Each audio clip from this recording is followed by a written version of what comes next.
Nama saya Nurulina Afrika binti Zakia Adrai, CI 1900.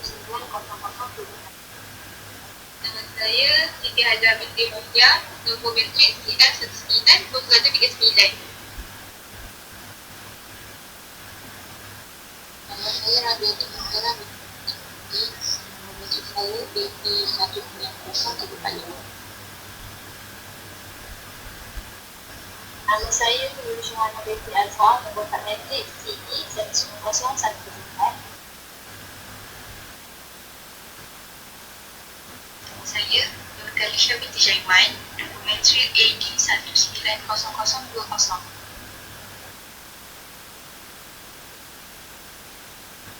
Saya Siti Nur Hawa binti Bagawi, nombor metrik CI 190054.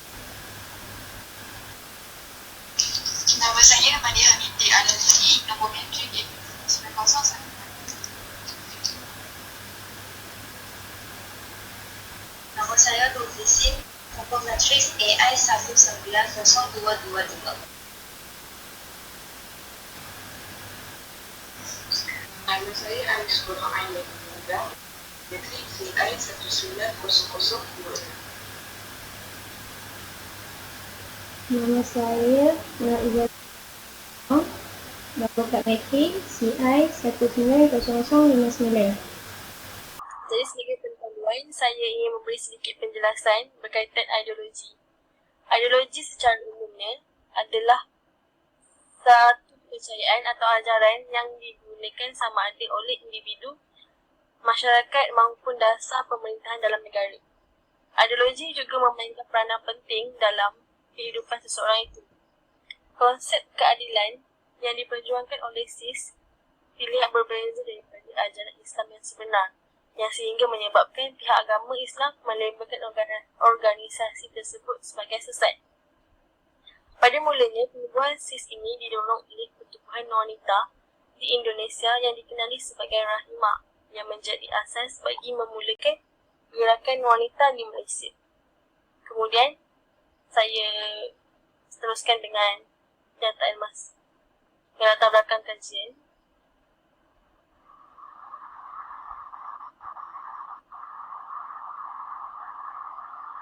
Jadi, latar belakang bagi organisasi SIS ini adalah organisasi yang betul-betul dan dianggotai oleh sekumpulan wanita profesional yang beragama Islam. Dan silap saya, kumpulan ini terdiri daripada 8 orang dan salah seorang daripadanya adalah Aina Madud. Kemudian gerakan ini biasanya melalui pendidikan dan media massa. Ia juga memberi pengaruh buruk kepada individu untuk membuat keputusan sendiri. Ia juga membawa pemikiran barat yang negatif ke negara-negara lain yang memberi kesan negatif juga kepada dunia Islam. Jadi pembentangan seterusnya saya serahkan kepada Nur Syuhana.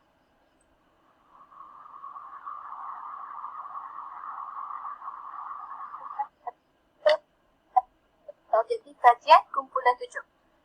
Objektif pertama adalah untuk menjelaskan konsepsi menurut ilmu falsafah kepada mahasiswa dan mahasiswi UTSM. Kita sedia maklum ideologi ini merupakan satu fahaman yang boleh memberi impak kepada para pelajar tentang terhadap cara kehidupan mereka dan tingkah laku mereka. So, kita nak bagi tahu diorang konsep sebenar ideologi ni lah, yang mana diorang patut follow dan tak. Yang kedua, objektif yang kedua untuk mengenal pasti tahap kewujudan dan kesedaran sistem Islam dalam kalangan pelajar UTHM. Walaupun SIS ni dikenali, tapi ada juga yang sesetengah para pelajar yang tak kenal. So kita nak kenalkan ideologi SIS ni kepada pelajar UTHM so that diorang boleh lebih aware dengan SIS ni. Yang ketiga, mengenal pasti kesan kepada mahasiswa atau mahasiswi jika mereka terlibat dengan SIS. SIS ni merupakan satu ideologi liberalisme, so ia memberikan impak yang memberi kesan yang negatif kepada para pelajar jika mereka terlibat dengan SIS ni. Dan yang terakhir, objektif kami adalah untuk membantu mahasiswa dan mahasiswi untuk mengetahui pergerakan SIS dan tujuan penubuhan SIS dengan lebih dalam.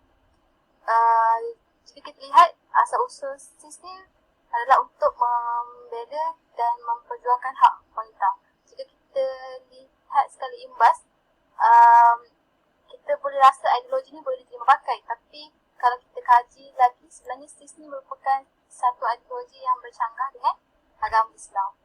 Dan skop kajian, seterusnya skop kajian. Skop kajian kumpulan 7 adalah yang pertama untuk membicarakan tentang ideologi isu semasa. Yang kedua, kesan daripada gerakan SIS terhadap individu, masyarakat dan negara. Yang ketiga, memberi pendedahan kepada pelajar UTHM tentang SIS. Dan yang terakhir, skop kajian kami adalah untuk menerima pandangan-pandangan pelajar UTHM tentang hak dan kedudukan wanita. Itu saja dari saya serahkan kepada Rabiatu.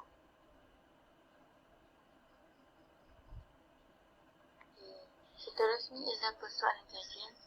Ini untuk mengetahui kefahaman dan pengetahuan tentang Malaysia dalam kalangan pelajar UTHM.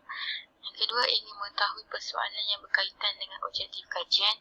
Yang ketiga ialah untuk mengetahui pandangan pelajar UTHM terhadap gerakan feminisme ini. Dan akhir sekali ingin mengetahui cadangan dan kepada jawapan untuk memberi penyelesaian kepada masalah. Seterusnya ialah penyertaan masalah. Yang pertama ialah SIS mendakwa bahawa permasalahan yang dibagikan bukanlah berpunca pada agama Islam itu sendiri, tetapi ia berpunca daripada fahaman yang dirujuk kepada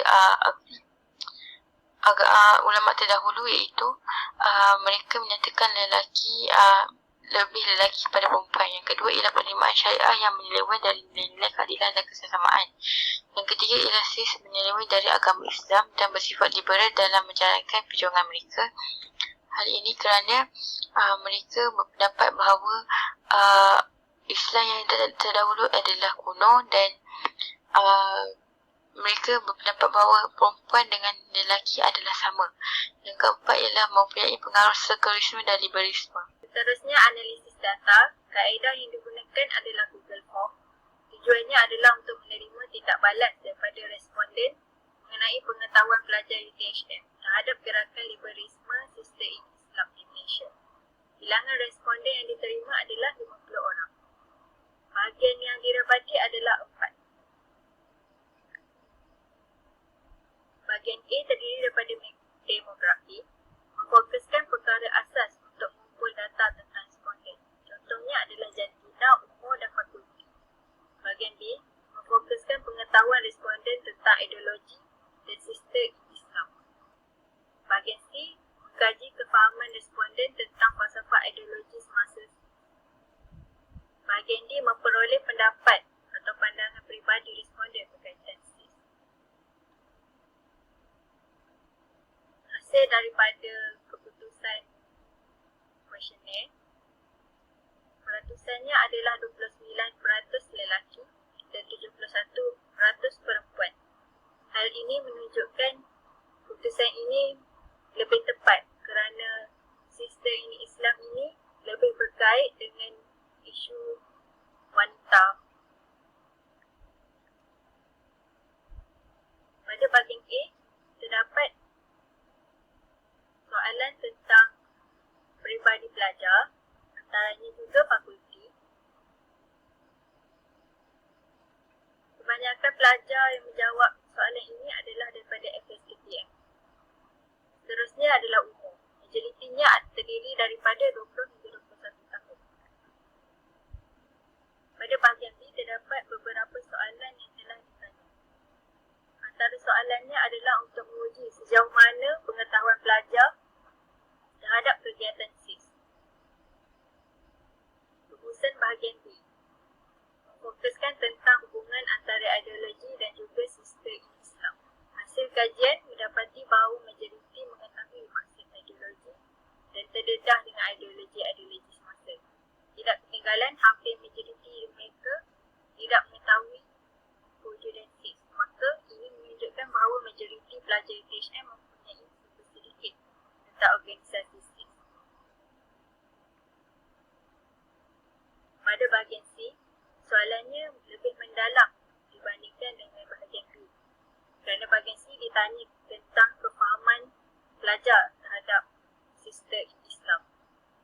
Soalannya terdiri daripada jawapan setuju, tidak pasti dan tidak.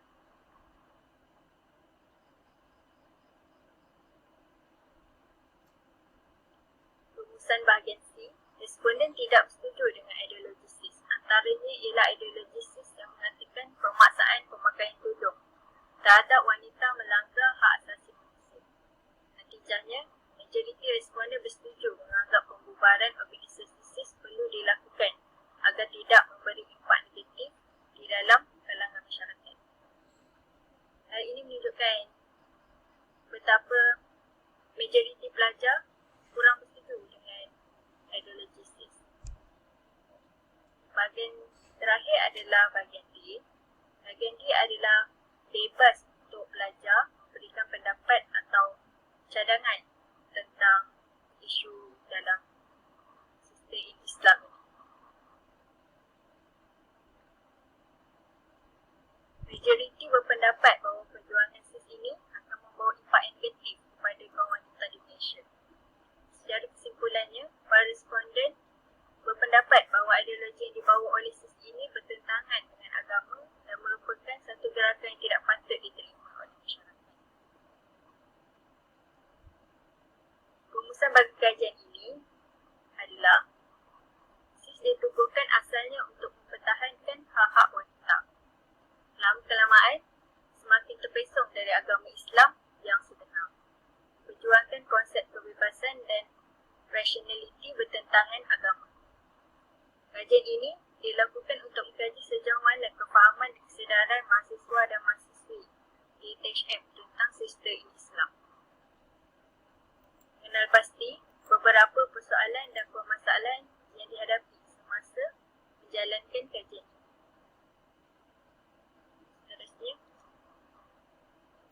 Yang seterusnya dan terakhir adalah kesimpulan dan cadangan. Di sini kami satu kumpulan dapat memberi kesimpulan bahawa SSS adalah satu pertubuhan yang terkesan dengan fahaman yang berteraskan kebebasan dan keadilan wanita dalam agama Islam. Selain daripada itu, dalam melakukan ataupun menyiapkan kajian ini, kami juga dapat membantu mahasiswa atau mahasiswi untuk mengetahui pergerakan sistem Islam dan tujuan penubuhan sistem Islam lebih mendalam supaya mereka tidak terlibat dengan aktiviti-aktiviti sistem Islam ini. Dan terdapat beberapa cadangan yang dapat kami berikan. Antaranya adalah pertama, pensyarah memain peranan, iaitu pensyarah harus memainkan peranan yang penting sebagai penyampai kurikulum untuk menyalurkan maklumat yang lebih sahih supaya pelajar ataupun mahasiswa-mahasiswi tidak ketinggalan. Dan juga daripada itu, untuk bagi pihak mahasiswa-mahasiswi itu sendiri, mereka harus melengkapkan diri dengan lebih maklumat terkini tentang CSS dan memberi perhatian kepada berita yang berkaitan dengan CSS. Okey, itu saja daripada kami, dan ini adalah ini adalah logo CIS dan dua orang ini adalah antara pengasasnya, iaitu Zainal Anwar dan Aminah Wadud. Dan yang terakhir ini adalah contoh gambar di mana Aminah Wadud menjadi imam di masjid manakala lelaki menjadi makmum. Dan di sini adalah menyatakan bahawa ia adalah sangat bertentangan dengan agama Islam dan sebabkan itu CIS dijadikan sebagai satu organisasi yang sesat.